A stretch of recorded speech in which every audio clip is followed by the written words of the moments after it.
Hello guys, welcome to Heavy Coding. So guys, आज की video में मैं आपको सिखाने वाला हूं कि हम अपने URL में से .php और .html को किस तरीके से रिमूव कर सकते हैं। सो गाइस, अगर जब भी हमें अपने प्रोजेक्ट को लाइव करना होता है तो हमें यहाँ पर उसका SEO भी करना होता है। तो SEO पर्पस के लिए हम क्या करते हैं, .php को यहाँ से रिमूव करते हैं, या अगर आपकी कोई स्टैटिक फाइल है तो हम .html को रिमूव करते हैं URL रीराइटिंग की हेल्प से। तो आज की वीडियो में मैं आपको यही सिखाने वाला हूं कि हम .php और .html एक्सटेंशन को किस तरीके से अपने URL में से रिमूव कर सकते हैं। सो ये जो वीडियो है गाइज, ये इतनी इजी वीडियो है। मैं आपको बताना चाहूँगा कि इस वीडियो के बाद आपको कुछ डाउट ही नहीं रहेगा। मैं सिर्फ आपको एक छोटा सा कोड दूंगा, उस कोड को आपको एक फाइल बनाकर यहाँ पर ऐड करना है और आपका जो भी एक्सटेंशन है वो यहाँ से रिमूव हो जाएगा। तो मैं आपको सिखाता हूँ इसको एक एग्जाम्पल की हेल्प से। तो आपको सबसे पहले क्या करना है, मैं आपको एक एग्जांपल दिखा रहा हूँ। सबसे पहले PHP का, फिर मैं दिखाऊंगा आपको HTML का। तो आपको सिंपली क्या करना है, मैंने एक फाइल बना ली URL remove.php, जो कि .php से ही चल रही है। अगर मैं यहाँ से इसको .php को रिमूव कर दूँ तो यहाँ पर लिखा था ऑब्जेक्ट नॉट फाउंड, जो कि ये एरर 404 है। बट मुझे यहाँ पर क्या चाहिए कि मेरा जो .php रिमूव हो जाए और उसके बिना ही मेरी ये फाइल चल जाए। तो इसके लिए आपको क्या करना पड़ता है, .htaccess से एक फाइल क्रिएट करनी पड़ती है और आपको उसके अंदर URL रीराइटिंग करनी पड़ती है। तो आपको सिंपली क्या करना है, Ctrl+N करके एक फाइल यहाँ पर क्रिएट करनी है। तो आपको जो फाइल बनानी है वो है .htaccess। आपको यहाँ पर स्पेलिंग ध्यान रखनी है, .htaccess सेव करनी है आपको इस फाइल को। तो आप देख सकते हैं कि फाइल आपकी किस तरीके से बन चुकी है। तो आपको ये फाइल का नाम ही यही देना है गाइस, ये आपको ध्यान रखना है, ये कंपलसरी कि इस फाइल का नाम यही होगा, .htaccess। तो अब मैं यहाँ पर क्या करूँगा, मैं आपको वो कोड दिखा देता हूँ जिस कोड के थ्रू हम यहाँ पर URL को रीराइट करने वाले हैं। तो जब भी हम URL रीराइटिंग करते हैं तो रीराइट इंजन इसका हम ऑन कर देते हैं और ये होती है उसकी फाइल का नेम। तो सिंपली आपको कुछ नहीं करना है, सिर्फ आपको इस कोड को उठाना है यहाँ से और आपको कर देना है यहाँ पर पेस्ट उस htaccess फाइल में।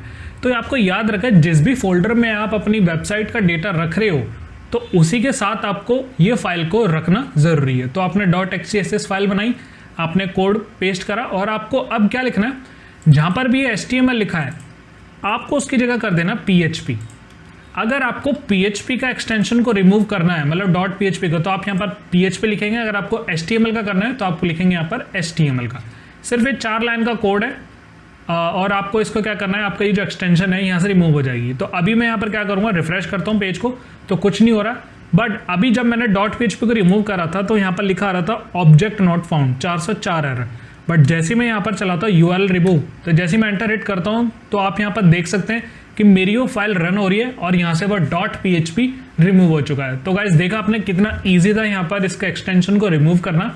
तो आप इसको लाइव भी कर सकते हैं, आपका यही फाइल लगेगी सर्वर के ऊपर भी।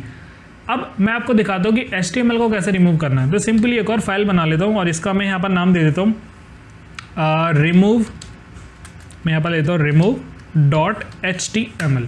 अब इसके अंदर भी कुछ HTML लिख लेते हैं। तो मैं यहाँ पर लिख लेता हूँ HTML और इसके अंदर मैं कुछ भी यहाँ पर टाइप कर देता हूँ, या कुछ अच्छे से लिख लेते हैं यहाँ पर हेलो।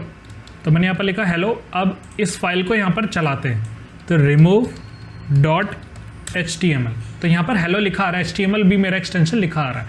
अगर मैं इसका रिमूव कर दूँ तो ऑब्जेक्ट नॉट फाउंड, बट मुझे यहाँ पर लिखना है .html और मैं चाहता हूँ कि मेरा HTML यहाँ से रिमूव हो जाए।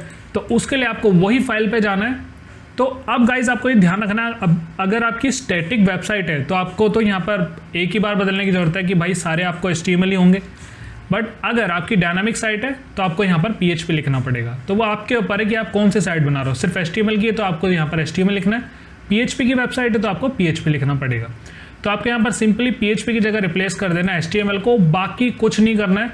ब्राउज़र पे जाना है, रिफ्रेश करता हूँ और यहाँ से .html को रिमूव करके यहाँ पर एंटर हिट करता हूँ। तो आप यहाँ पर देख सकते हैं कि remove.html में से .html एक्सटेंशन रिमूव हो चुका है और आपकी ये फाइल यहाँ पर रन कर रही है।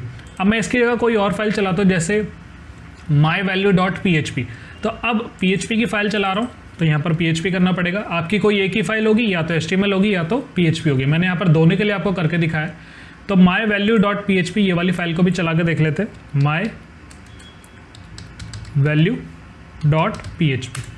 जैसे मैं एंटर हिट करता हूँ तो यहाँ पर अनडिफाइंड एक्स, क्योंकि हमने जो डेटाबेस था ये हमारी फाइल का एक्सटेंशन है, तो यहाँ पर माई वैल्यू भी चला रहा हूँ तो भी मेरी फाइल यहाँ पर रन कर रही है। तो गाइज ये तो क्या है कि ये डेटाबेस से कनेक्टेड है, इस वजह से एरर दे रहा है, बट आपको ये देखना है कि आपका एक्सटेंशन में से वो रिमूव हो चुका है। अगर मैं यहाँ पर कर दूँ index.php की जगह सिर्फ इंडेक्स करूँ तो मेरी फाइल यहाँ पर रन हो रही है। तो गाइज आई होप आपको ये समझ आया होगा कि किस तरीके से हम इसका URL रीराइटिंग करते हैं। सिर्फ आपको एक कोड लगाना है और यहाँ उसका एक्सटेंशन बदल देना है। अगर PHP की फाइल है तो PHP, HTML है तो PHP। ये कोड मैं आपको डिस्क्रिप्शन में प्रोवाइड करा दूंगा। अगर कुछ भी डाउट रह जाता है इसके बाद भी तो मुझसे कमेंट सेक्शन के अंदर जरूर पूछना। सो इस वीडियो में इतना ही। Thank you so much.